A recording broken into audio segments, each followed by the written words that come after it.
Aujourd'hui, on va parler d'Instagram. Est-ce que tu aimerais poster des vidéos sur Instagram, que ce soit en story, sur ton feed, sur IGTV?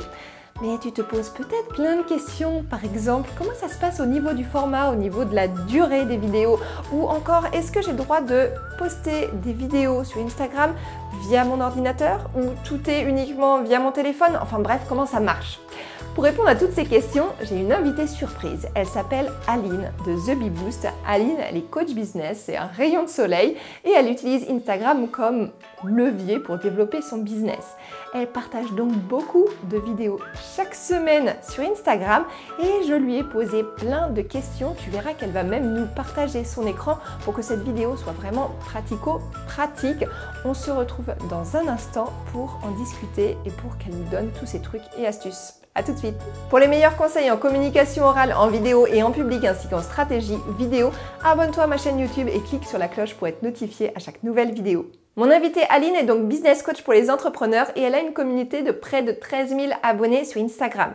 Elle y partage des vidéos chaque semaine et toujours de manière très authentique et très naturelle. C'est pourquoi j'ai fait appel à elle pour qu'elle nous partage ses meilleurs conseils pour cartonner en vidéo sur Instagram. Je suis Aurélie de thegoodspeech.com et je lui ai posé 6 questions. C'est parti pour la question numéro 1. Bonjour Aline, alors commençons par les stories vidéo. Comment t'y prends-tu pour partager tes stories vidéo sur Instagram et est-ce qu'il y a des détails techniques à connaître? Alors, pour les stories vidéo sur Instagram, c'est extrêmement simple. Je vous montre comment je fais, mais je vais me servir tout simplement de l'application Instagram sur mon téléphone. Et donc, pour publier une story sur Instagram, c'est extrêmement simple puisque je vais juste ouvrir mon application Instagram, aller dans le menu, cliquer sur l'appareil photo en haut à gauche, vous connaissez tous, et là, coucou, il y a mon double menton, on va mettre un petit filtre, je vais pouvoir filmer ma petite story en maintenant le bouton appuyé tout simplement. Hello! C'est quand même plus sympa cet angle-là, hein. Et ensuite, une fois que je suis contente de ma story, je peux cliquer sur envoyer et cliquer sur ensuite partager. Une fois que je suis contente, je clique sur terminer. Et là, ça se charge dans ma story. Et concernant les petits détails techniques à connaître sur les stories, il n'y en a pas beaucoup, c'est vraiment un format où vous êtes extrêmement libre, vous pouvez faire ce que vous voulez. Juste 2 petites choses à savoir à mon sens. Déjà, première chose, évidemment, c'est un format qui est un format vertical, donc comme ça, on ne s'amuse pas à poster des stories en format horizontal parce que votre téléphone ne va pas s'adapter en fait quand vous allez le tourner, donc c'est mieux vraiment de les filmer en format vertical à chaque fois. Et la deuxième chose à savoir, c'est que quand vous filmez des stories, spécialement des stories vidéo où vous parlez, comme on dit face cam, ou alors vous filmez quelque chose, le maximum que vous pouvez enregistrer, c'est 4 petites stories de 15 secondes chacune. Donc une story ça fait 15 secondes, vous pouvez en enregistrer jusque 4. Et ensuite, à partir de ces 4-là, vous pouvez les poster avant d'enregistrer d'autres. Donc le but, c'est évidemment d'être assez concis, d'être assez précis dans ce qu'on raconte et de se dire, bah, faut que ça tienne en 1 minute. Donc franchement, j'éviterai de partir dans des grands débats, des grandes histoires et des grands discours en format stories. Voilà pour les petits conseils. Merci Aline. Et quels sont tes meilleurs conseils pour réussir tes stories? Alors, j'ai 4 conseils pour vous pour vraiment bien réussir vos stories. Le premier, qui est très contre-intuitif, mais c'est pourtant ça qui marche, c'est vraiment de ne pas trop se préparer. En stories, les gens attendent vraiment que vous soyez authentique, que vous soyez vous-même, que vous partagiez un petit peu votre vie, votre quotidien, les coulisses, les backstage. Donc ça sert à rien de faire du contenu hyper léché, hyper préparé. Ce n'est pas ce qui fonctionne le mieux. On veut de l'authenticité, donc ne vous préparez pas. Dès que vous voyez un truc qui fonctionne, qui vous plaît, go, on y va. Le deuxième conseil serait de vous filmer toujours face à une source lumineuse, donc face à une fenêtre ou face à une lampe, exactement comme je suis en train de le faire actuellement, mais justement pour avoir une jolie définition, pour avoir vos petites lumières dans les yeux et que ce soit beaucoup plus vivant. Et ce sera beaucoup plus agréable pour vos abonnés d'avoir une jolie lumière et de pouvoir distinguer votre visage, surtout si vous parlez face cam. Le troisième conseil que je peux vous donner, si vous faites une story vidéo où vous parlez face à votre téléphone et vous expliquez quelque chose, n'oubliez pas de sous-titrer vos vidéos. Alors évidemment, on part pas dans des grands sous-titres, vous pouvez juste utiliser le petit sticker texte pour grosso modo récapituler ce que vous dites à voix haute, mais il faut bien comprendre une chose, c'est que les gens, la majorité des gens, quand ils regardent des stories sur Instagram, ils les regardent sans le son. D'ailleurs, le son n'est jamais activé de base sur les stories, il faut le mettre manuellement avec son volume. Donc n'oubliez pas ça et vous allez avoir beaucoup plus d'engagement vraiment beaucoup plus de vues si vous mettez à chaque fois un petit résumé écrit de ce que vous dites à l'oral, même si c'est très condensé. Ne laissez pas mot pour mot ce que vous dites, on s'en fout tant que l'esprit est là.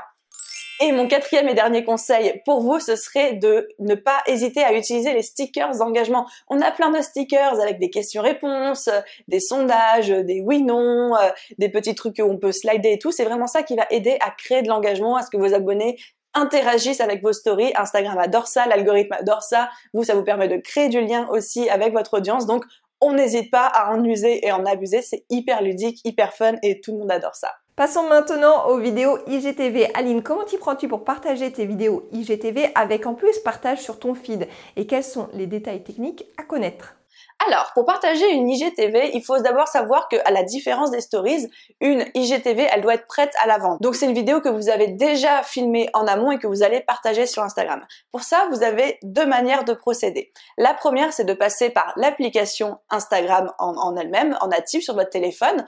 Et la deuxième option, c'est de passer par le Facebook Studio Creator, qui est aussi une solution de publication, mais également la seule solution de programmation. Et ça peut être très très utile si vous souhaitez programmer à l'avance vos IGTV et c'est actuellement ce que j'utilise dans mon business. Pour publier une IGTV directement depuis votre téléphone, vous pouvez simplement ouvrir l'application Instagram. Ensuite, c'est là que ça devient un petit peu caché. C'est un petit peu caché comme fonctionnalité, mais allez dans l'onglet Découvrir, donc la petite loupe en bas. Ensuite, cliquez en haut à gauche sur IGTV et là, en haut à droite, vous allez pouvoir cliquer sur plus pour importer, choisir des vidéos et ensuite publier votre IGTV directement sur votre compte Instagram. La deuxième option pour publier et du coup programmer une vidéo IGTV, et la solution que je vous recommande, c'est de passer par le Studio Creator, le Facebook Studio Creator. Donc, ça se fait sur un navigateur web, sur ordinateur. Vous pouvez vous connecter à cette adresse-là, business.facebook.com/creatorstudio. Une fois que c'est paramétré, vous allez arriver sur cette page. Il faut se rendre ici dans l'onglet Instagram. À gauche, créer une publication et là, vous avez l'option IGTV. Il va vous ouvrir cette petite boîte de dialogue qui n'est pas la plus intuitive et la plus moderne du monde, mais qui a le mérite de fonctionner. Vous pouvez directement uploader votre vidéo IGTV, ajouter un titre, ajouter une description et là, si vous le souhaitez, soit choisir parmi des captures d'écran de votre vidéo l'image de couverture, soit importer, si vous le souhaitez, une image personnalisée. Par exemple, moi je crée des images personnalisées à chaque fois avec des photos de moi aux bonnes dimensions. Ensuite, ici, vous avez la possibilité ou pas de partager l'aperçu dans le fil d'actualité. C'est-à-dire que quand votre vidéo IGTV va être publiée sur votre Instagram, est-ce que vous voulez ou non qu'il y ait un aperçu sous forme de carré dans votre feed ou pas? Ce n'est pas obligatoire, vous cochez ou vous décochez. Et ensuite, vous pouvez ou publier ici, ou alors en cliquant sur la petite flèche, tout simplement programmer à la date et à l'heure de votre choix. Et voilà, et ça marche de manière magique. Concernant les détails techniques à savoir à propos des IGTV, c'est assez semblable en fait à ce que Aurélie, toi tu expliques toujours sur ta chaîne YouTube. On est vraiment sur du vrai format vidéo. Donc c'est plutôt, je vous conseille moi en tout cas d'utiliser un format horizontal pour le coup, sachant que en IGTV, votre téléphone peut s'adapter, que quand les utilisateurs, même sur Instagram, tournent le téléphone, l'IGTV se met en format horizontal. Donc moi je vous conseille de le filmer sous ce format-là parce que ça vous permettra de recycler le contenu sur YouTube puis sur Facebook. Donc ça c'était le premier petit truc. Le deuxième petit détail technique à connaître, c'est par rapport à la photo de couverture. Quand vous allez publier une IGTV, que ce soit en natif via l'application Instagram ou sur le Facebook Studio Creator, vous allez pouvoir uploader une image de couverture. Cette image de couverture, elle doit avoir des dimensions très précises. C'est-à-dire un format de 420 pixels par 654 ou alors un ratio de 1 pour 1.55. C'est hyper précis, vous n'allez pas arriver à uploader une image de couverture si elle n'est pas pile poil à cette dimension. C'est le côté un petit peu tricky de la chose. Et ensuite, un dernier point technique à connaître par rapport aux IGTV, c'est que la durée doit être comprise aujourd'hui entre 5 secondes et 10 minutes maximum. Instagram change constamment cette règle des 10 minutes, mais actuellement, à l'heure à laquelle j'enregistre cette vidéo, on ne peut pas uploader des IGTV qui font plus de 10 minutes. Voilà, c'est bon à savoir. Encore une fois, ça change tout le temps, donc n'hésitez pas au moment où vous regardez cette vidéo à aller checker ce qui se fait au moment T. Dites-nous en commentaire si vous avez déjà utilisé le Facebook Creator Studio et ce que vous en avez pensé. Moi, je trouve que c'est une super solution pour partager ses vidéos horizontales directement de son ordinateur. Et notamment les vidéos préparées pour YouTube. Alors, quels sont maintenant tes meilleurs conseils pour réussir sur IGTV? Par rapport aux petits conseils que je peux vous donner pour bien réussir vos vidéos IGTV, le premier, ce serait de garder des vidéos entre 5 et 10 minutes maximum. C'est un petit peu les mêmes règles que sur YouTube, que sur Facebook. L'attention de votre audience, de vos abonnés est quand même très sollicitée par plein de choses et au-delà de 10 minutes, même si Instagram rendait ça possible dans un futur proche, je vous déconseille d'avoir des vidéos plus longues que cette durée-là, car les gens vont décrocher, ce ne sera pas bon ni pour l'algorithme, ni vous pour faire passer votre message. Donc, essayez de garder vos vidéos courtes, aux alentours de 5 minutes, c'est parfait, et des vidéos qui soient simples et qui aillent droit au but. Mon deuxième conseil, mais vous allez voir, ça se rapproche beaucoup des codes YouTube, c'est de bien soigner vos titres. Ce sont les titres qui vont donner envie à vos abonnés de cliquer et de visionner la vidéo ou pas.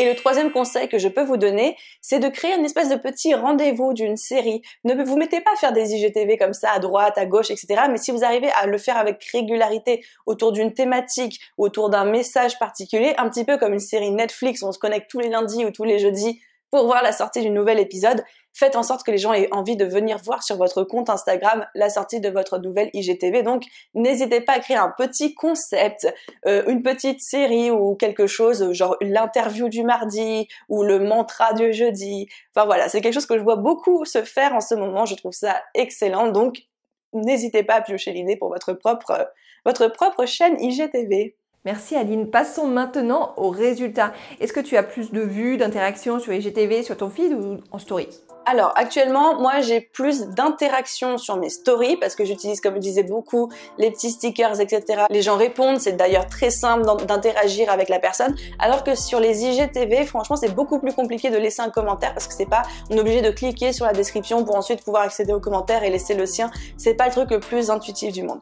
A contrario, par contre, les stories sont des formats éphémères, donc j'ai beaucoup moins de vues sur mes stories que ce que je peux avoir sur mes IGTV, où là je peux avoir jusqu'à 3000 vues en une semaine sur une vidéo, comme ça a été le cas sur ma vidéo Instagram d'ailleurs. Pour les vidéos dans mon feed, personnellement, elles ne me rapportent pas le plus gros nombre de vues, c'est un petit peu le vilain petit canard du trio, mais ensuite je l'explique par rapport au format que je fais. Les vidéos que je poste uniquement dans mon feed, qui ne sont pas en story, qui ne sont pas en IGTV, ce sont des aperçus, des teasers de mon podcast, où en fait c'est un format image simple avec une petite onde qui bouge et on entend un extrait du podcast derrière. C'est pas un format idéal pour Instagram parce que c'est pas très visuel, c'est surtout audio et on a vu que Instagram c'était pas la plateforme de l'audio par excellence. Donc pour répondre de manière laser à ta question, j'ai plus d'interactions sur mes stories mais j'ai plus de vues sur mes IGTV. Très bien. Et as-tu maintenant un dernier conseil à partager? Oui, alors un dernier conseil que je pourrais donner, c'est qu'aujourd'hui, utiliser la vidéo dans son business ou même pour se faire connaître, c'est un outil de communication ultra puissant. Enfin, je pense que je prêche une convaincue, Aurélie. Mais si vous avez l'envie, c'est quelque chose qui vous plaît, qui vous fait plaisir, mais franchement, allez-y, foncez, c'est génial. Je fais juste une petite parenthèse. Il n'est pas obligé de faire de la vidéo dans son business. Il n'est pas obligé de se montrer dans son business pour réussir. Par contre, ça peut être, si vous êtes OK de le faire et c'est quelque chose qui vous tente, c'est vraiment un levier ultra puissant qui va genre turbo-charger votre business, qui va vraiment booster votre business, si je peux le placer comme ça. Donc, je vous encourage à le faire et ça, on peut tout simplement commencer avec un téléphone portable, devant une fenêtre, devant une source lumineuse. Pas besoin de matériel, pas besoin de caméra, pas besoin de micro. Commencez. J'ai commencé ma chaîne YouTube comme ça, en postant tous les jours une vidéo pendant 30 jours que je filmais avec mon téléphone quand j'étais en voyage, etc. Et c'est comme ça que ma chaîne YouTube a démarré d'ailleurs. Je n'avais rien d'autre, pas de micro, pas de machin, j'avais juste une paire d'écouteurs, des trucs comme ça. Donc allez-y, foncez et vous allez voir au fur et à mesure que vous allez prendre vos aises, vous allez pouvoir commencer à investir dans le bon micro, dans la bonne caméra, dans la bonne lumière, etc., etc. Voilà pour mon petit conseil et encore un immense merci Aurélie pour ton invitation. C'était trop fun d'enregistrer ça avec toi. Ciao tout le monde! Ciao Aline et un grand merci pour toutes ces astuces. Dites-nous en commentaire avec quoi vous repartez, que ça soit une astuce, une idée, une info. Dites-nous ça en commentaire, ça nous fait toujours super plaisir de vous lire. Si vous n'avez pas encore téléchargé votre checklist où je résume les 10 étapes pour créer des vidéos au look professionnel, le lien étant dans la description, alors allez-y, c'est offert. Je vous dis à très bientôt et n'oubliez pas de liker, commenter, partager comme d'habitude, ça m'aide à faire découvrir ma chaîne. À très bientôt.